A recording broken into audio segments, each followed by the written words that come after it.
SIR special intensive revision यानी विशिष्ट गहन पुनरीक्षण। चुनाव आयोग इसकी डेडलाइन बार बार आगे क्यों बढ़ा रहा है? क्या ढंग से प्लानिंग नहीं की थी? क्या पता नहीं था कि BLOs पर काम का बोझ इस कदर बढ़ जाएगा कि करोड़ों करोड़ फॉर्म्स समय पर जमा नहीं होंगे?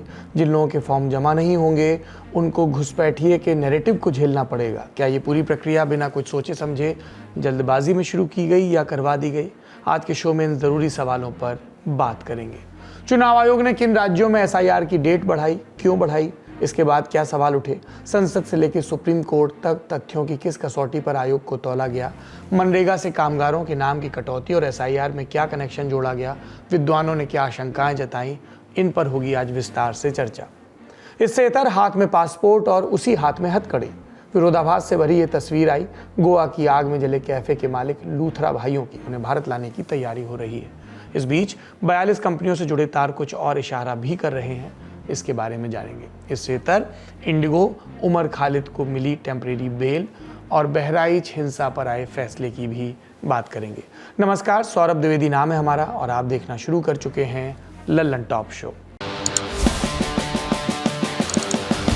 Brought to you by Sensodyne K. Sensodyne toothpaste for sensitive teeth.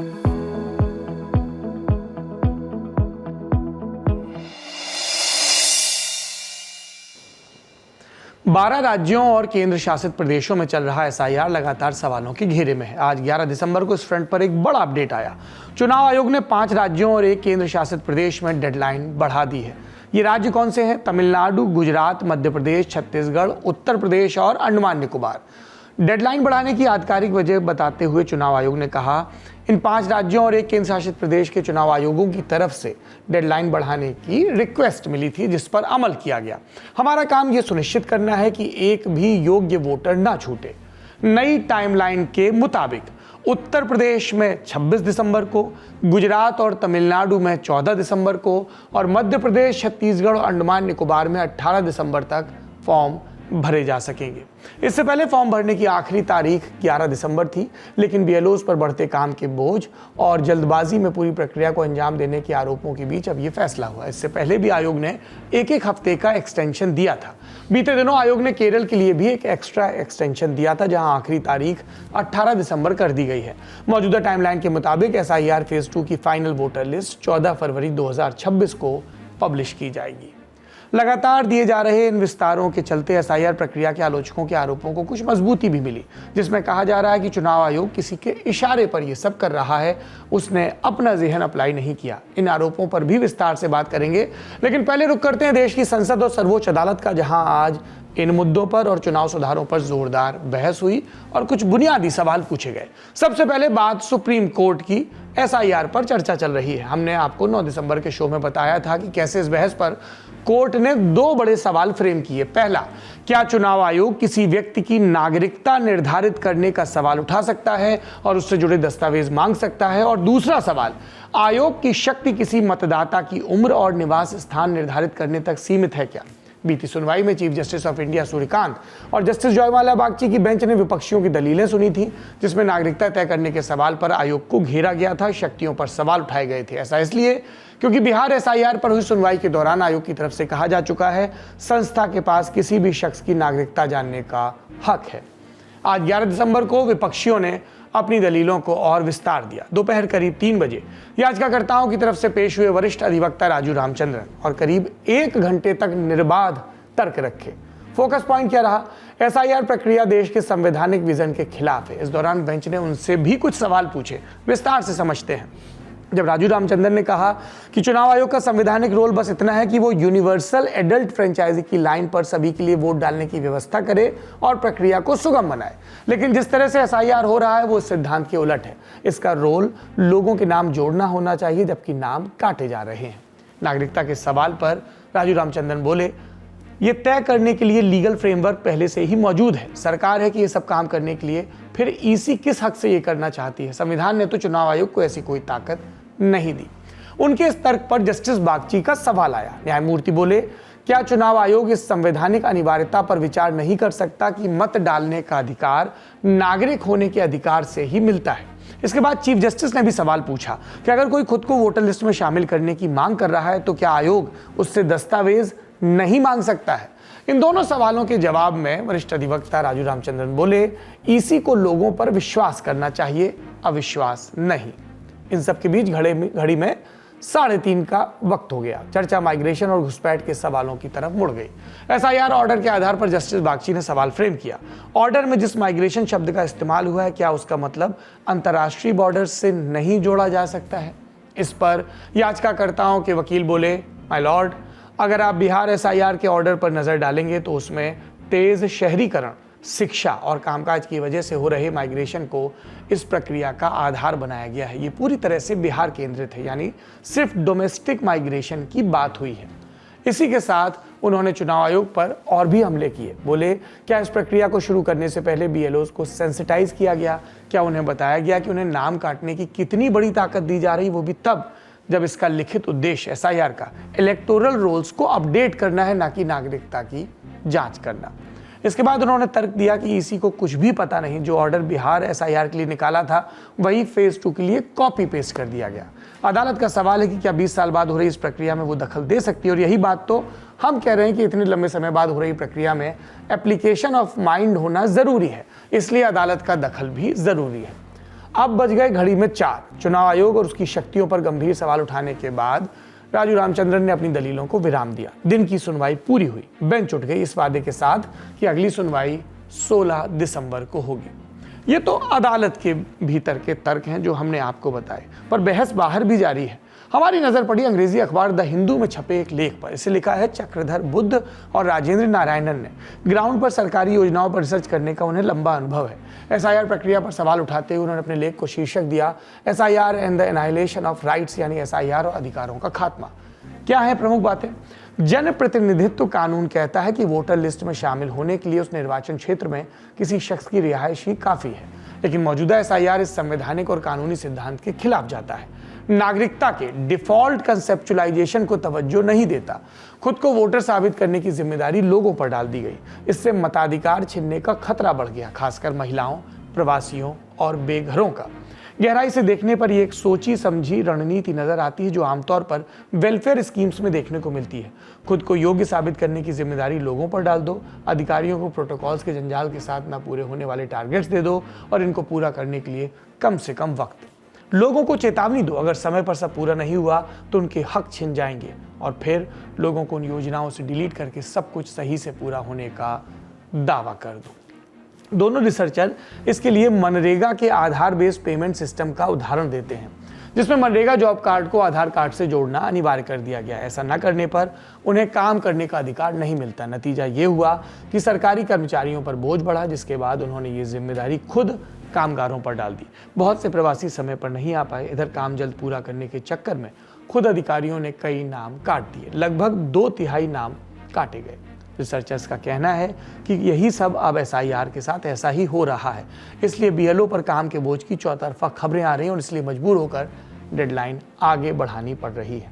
एक बड़ा उदाहरण उत्तर प्रदेश का है। यूपी के चीफ इलेक्टोरल ऑफिसर नवदीप निन्वा भले ही कह रहे हैं कि 99% काम पूरा हो गया, लेकिन एक आंकड़ा सवाल उठा रहा है। जानकारी के मुताबिक अभी तक 2,91,00,000 फॉर्म वापस नहीं मिले। अब इन्हें रिकवर करने की कोशिश हो रही है। उत्तर प्रदेश में आज 10 तारीख को दोपहर तक लगभग 99.1% काम पूरा हो गया है। जो गणना फॉर्म्स के डिजिटाइजेशन कर रहे हैं हम लोग, और कल तक लगभग पूरा हो जाएगा 100%।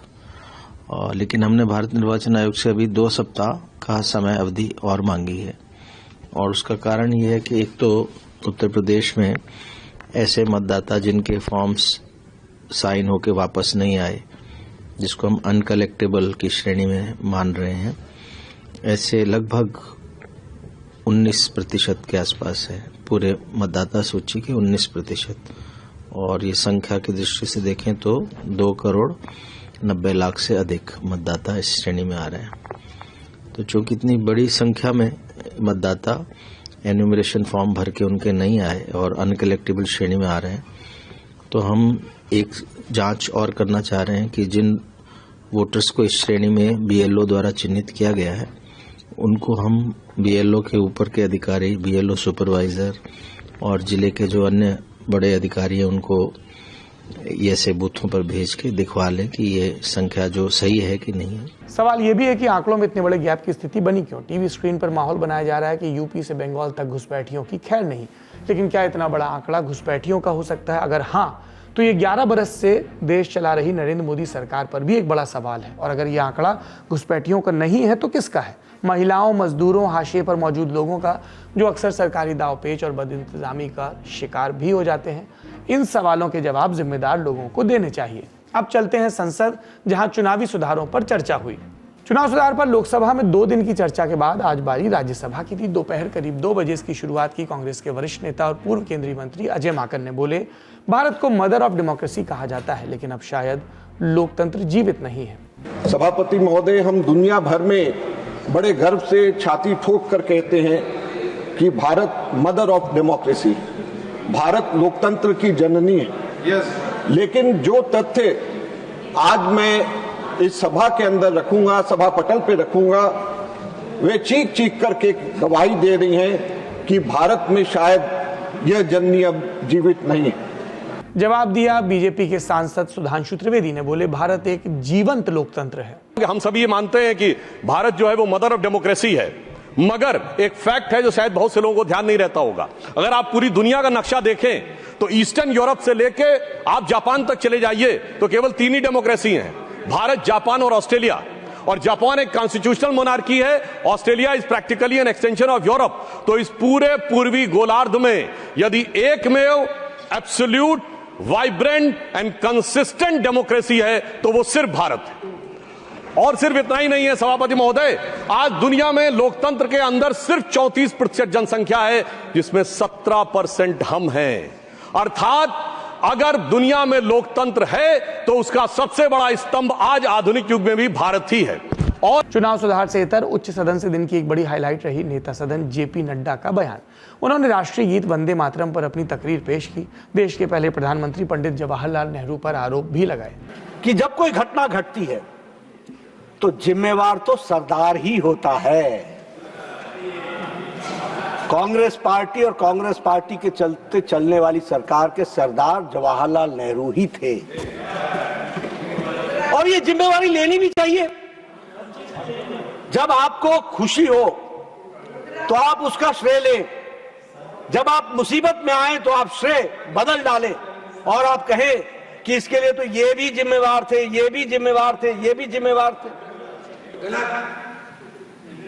ये जो आपको सूट करता है तो नेहरूवियन एज हो जाता है। मैं अब इसके आगे बड़े जिम्मेवारी के साथ यह कहना चाहता हूं कि जो सम्मान और जो स्थान वंदे मातरम को मिलना चाहिए था, वह सम्मान और स्थान नहीं मिला, और उस समय के देश के शासक उसके लिए जिम्मेवार थे। लोकसभा की बात करें तो ई सिगरेट पर बवाल हुआ। बीजेपी के सांसद और पूर्व मंत्री अनुराग ठाकुर ने आरोप लगाया कि टीएमसी के सांसदों ने ई सिगरेट पी, जिस पर अध्यक्ष ओम बिरला ने कार्रवाई की बात की। 2 और हाइलाइट्स। जब केंद्रीय मंत्री हरदीप सिंह पुरी ने जेब में हाथ डालते हुए विपक्ष के सवालों का जवाब देना शुरू किया तो स्पीकर ने उन्हें टोका। वहीं लोकसभा के बाहर कांग्रेस के जयराम रमेश ने रक्षा मंत्री राजनाथ सिंह को मनीबेन पटेल की डायरी के पन्ने दिए और बोले, इसे पढ़िएगा, जो आपने नेहरू के बारे में कहा था वो इसमें नहीं है। इसका संदर्भ क्या है? कुछ दिनों पहले रक्षा मंत्री राजनाथ सिंह ने सरदार पटेल की बेटी मनीबेन पटेल की डायरी का जिक्र करते हुए कहा था कि पंडित नेहरू सरकारी पैसे से बाबरी मस्जिद बनवाना चाहते थे, लेकिन पटेल ने रोका। कांग्रेस ने राजनाथ सिंह के इस बयान की तीखी आलोचना की थी। आज जब जयराम रमेश ने पत्रक पकड़ाया तो राजनाथ सिंह ने कहा, ये तो गुजराती में है, मेरे पास अपनी कॉपी है। ये आज के दिन के कुछ चुनिंदा अपडेट्स थे। अगर संसद की कार्रवाई के बारे में आपको दिलचस्पी है, जो कि होनी ही चाहिए हमें और आपको, तो आप संसद में आज नाम का ललन टॉप का शो जरूर देखें। आपको डिस्क्रिप्शन में लिंक मिल जाएगा, आप गूगल भी कर सकते हैं, संसद में आज ललन टॉप। अब बढ़ते हैं दूसरी खबरों पर। देश से बाहर पासपोर्ट किसी की पहचान का सबसे बड़ा कागज, लेकिन पहचान सिर्फ कागज से नहीं, काम से होती है। काम आपराधिक तो पहचान आरोपी, और उसके बाद लगती है हथकड़ी। स्क्रीन पर दिख रहे शख्स हथकड़ी पहने और हाथ में पासपोर्ट भी है भारत का। 5 दिन से सुर्खियों में है ये नाम, गौरव और सौरभ लूथरा। गोवा में इन्हीं के क्लब में 6 दिसंबर को आग लगी। खबर मिलने के 1.5 घंटे के भीतर इन्होंने थाईलैंड का टिकट कटाया और पहुंच गए फुकेट। एक होटल में ठहरे थे, सुरक्षित महसूस कर रहे होंगे, लेकिन हमारी सुरक्षा एजेंसियां सक्रिय हो चुकी थी। नतीजा, दोनों भाई हिरासत में हैं। भारत लाने के लिए अधिकारियों की एक टीम थाईलैंड पहुंच चुकी है। सब कुछ तयशुदा तरीके से हुआ तो 24 घंटे के भीतर ये आरोपी देश में होंगे। मामला अंतर्राष्ट्रीय बन चुका है, 2 देश इन्वॉल्व हैं, लेकिन Luthra brothers being Luthra brothers कानूनी शिकंजे से बचने के लिए और भी दांव चल रहे थे। लीगल टीम की तरफ से बयान जारी हुआ, कहा कि दोनों कानून मानने वाले हैं, मंशा कभी प्रक्रिया तोड़ने की नहीं थी। तो कोई इनसे पूछे कि वहां पे पाइनएप्पल खाने गए थे क्या?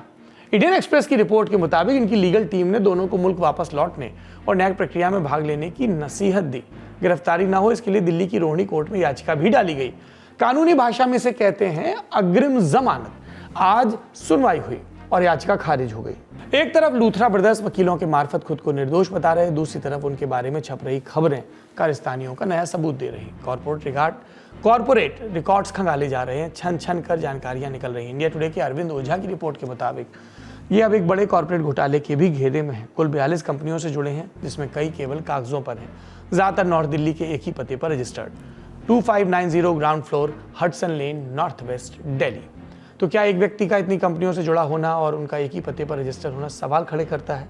मामले की जांच करने वालों की माने तो ये शेल कंपनियां बेनामी लेन देन और मनी लॉन्ड्रिंग की आशंकाओं की ओर इशारा करती हैं। ये तो उनकी बात हुई। होटल के एक और को ओनर हैं अजय गुप्ता, जिन्हें आज गोवा की एक अदालत में पेश किया गया और फिर 7 दिन की पुलिस कस्टडी में भेज दिया गया।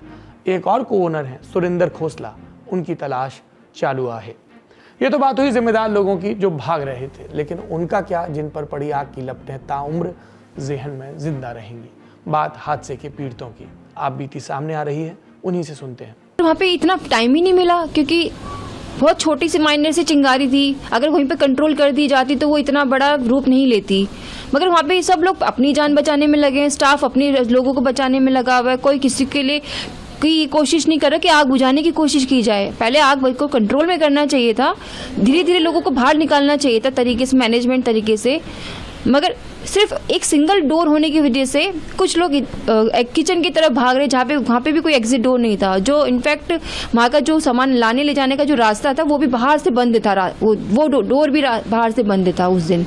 और लोग वहाँ पर धुएं से हार्डली 10 मिनट्स के अंदर, सर ज़्यादा से ज़्यादा 10 to 15 मिनट्स के अंदर वो कई लोग तो धुएं से ही मर गए। एयरपोर्ट से सीधे हॉस्पिटल गए तो वहाँ का माहौल बिल्कुल ही ऐसा दर्दनाक टाइप का था जो हम बता नहीं सकते कि लाशें में से बदबू आ रही थी और इतनी गंदी स्मेल आ रही थी और खुलेआम रात से रखी हुई थी। जो बोचड़ी कहते हैं ना, बोचड़ी के नीचे फर्श में ऐसी लाशें रखी थी। इन सब के बीच भाजपा नेता और गोवा के मुख्यमंत्री प्रमोद सावंत ने हादसे की खबर मिलते ही मुस्तैदी दिखाई थी।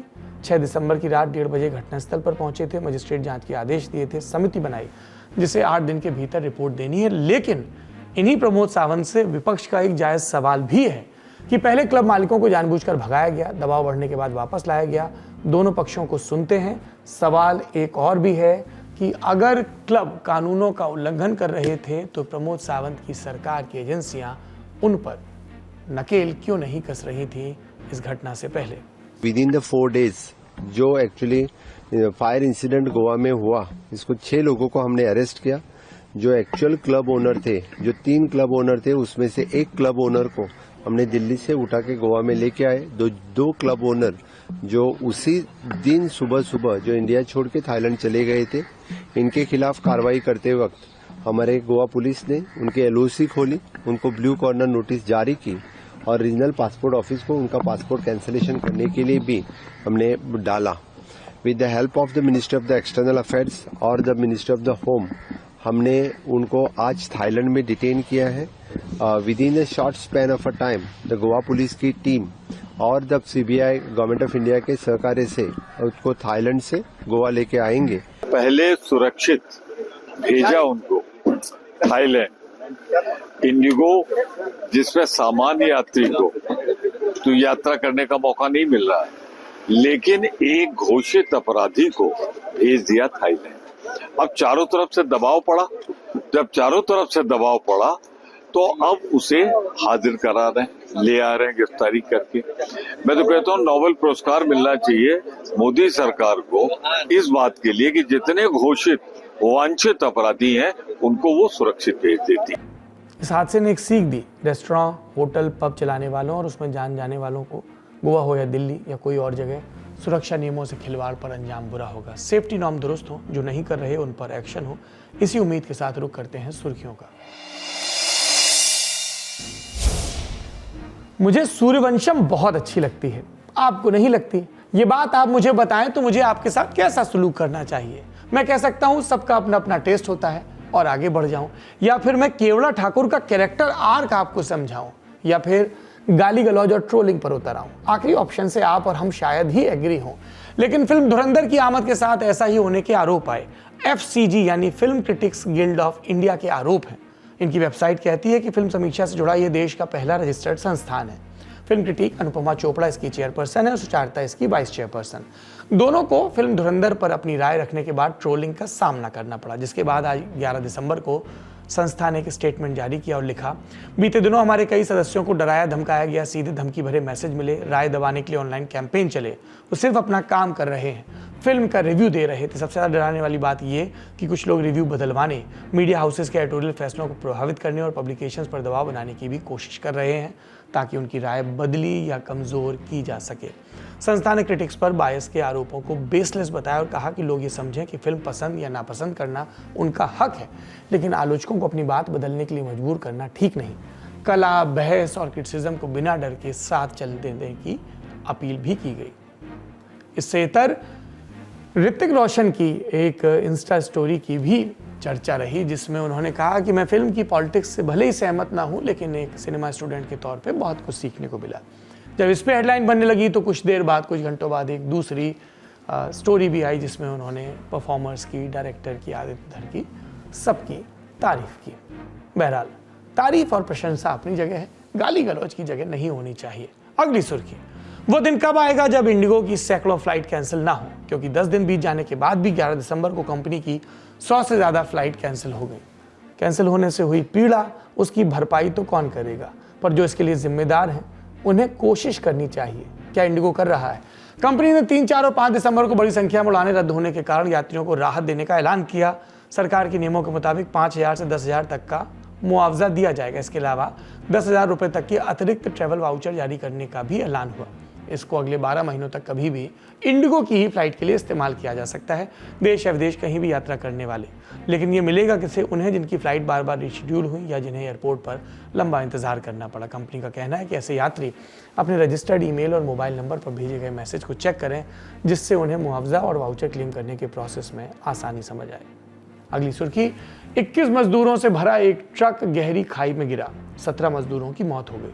लेकिन world is a global village वाली इस दुनिया में ये जानकारी 4 दिन बाद सामने आई, वो भी तब जब हादसे में घायल एक मजदूर किसी तरह जिला मुख्यालय पहुंचकर अधिकारियों को बीती बता पाया। बात हो रही है अरुणाचल प्रदेश की, जहां भारत चीन सीमा के पास ह्यूलियांग चकलागाम रोड पर 8 दिसंबर को एक ट्रक खाई में जा गिरा। हादसे की जानकारी मिलने के बाद राहत और बचाव कार्य चल रहा है। प्रधानमंत्री नरेंद्र मोदी ने भी घटना पर दुख जताया। मृतकों को 2-2 लाख और घायलों को 50-50 हज़ार रुपए का मुआवजा देने का ऐलान किया गया। चलते चलते अदालत से आए 2 और अपडेट जानते हैं। पहला, दिल्ली दंगों की साजिश रचने के आरोपी एक्टिविस्ट उमर खालिद को 14 दिन की अंतरिम जमानत मिली है ताकि वो अपनी बहन की शादी में शामिल हो सकें। 16 से 29 दिसंबर तक वो जेल से बाहर रहेंगे। कड़कड़डूमा कोर्ट ने कुछ शर्तें भी लगाई। जमानत के दौरान वो दिल्ली NCR से बाहर नहीं जा सकते हैं। दूसरा अपडेट, अक्टूबर 2024 में बहराइच में हुई सांप्रदायिक हिंसा के मामले में जिला अदालत का फैसला आया।